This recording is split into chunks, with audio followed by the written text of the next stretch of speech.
ताज्या बातम्यांसाठी MS news चॅनलला सबस्क्राईब करा आणि बेल आयकॉनला क्लिक.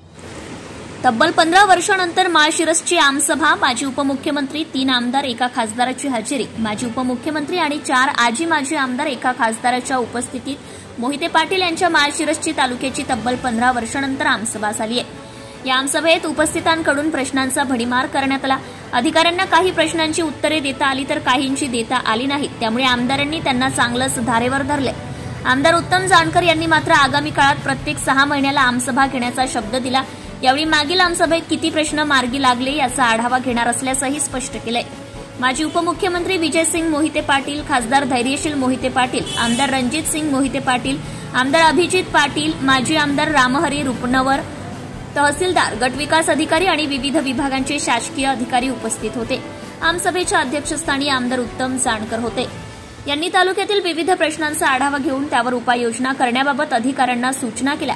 माळशिरस येथे 100 खाटांचे ट्रामा सेंटर उभारण्यात येणार आहे.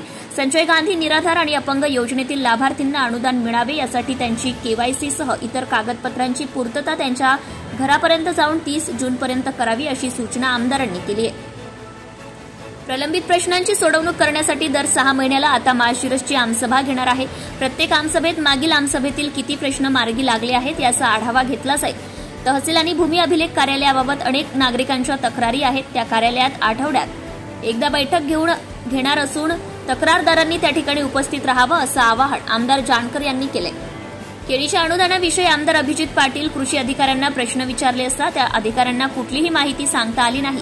अपघातात मृत्युमुखी पडलेल्या शेतकऱ्यांना 2 लाख रुपयांचं अनुदान मिळते. त्या अपघातांची माहिती पुढील 30 तारखेपर्यंत घेऊन या अशी तंबी त्यांनी अधिकाऱ्यांना दिली आहे. तर दारूमुळे अनेक घरे उद्ध्वस्त झाली आहेत, परंतु पोलीस आणि उत्पादन शुल्क विभाग त्याबाबत गंभीर नसल्याचं दिसून येत आहे. या दोन्ही विभागांनी एकत्रितपणे कारवाई करून दारूबंदी करावी. दारू सुरू राहिल्यास संबंधित अधिकाऱ्यांवर कारवाईचा इशाराही अभिजित पाटील यांनी दिलाय. माळशिरस तालुक्यातील 36 ग्रामपंचायतींना शेती महामंडळाची गावठाणासाठी जमीन मिळावी असा प्रस्ताव दाखल केला असून त्याचा पाठपुरावा सुरू आहे. हा प्रश्न लवकरच मार्गी लागेल असं आमदार रणजितसिंग मोहिते पाटील यांनी सांगितलंय. माळशिरसची आमसभा 2010 नंतर होत असल्याने या आमसभेला नागरिकांनी प्रचंड गर्दी केली होती. MS न्यूज चॅनलसाठी Shaukat Pathan. Subscribe now and press the bell icon. Never miss an update.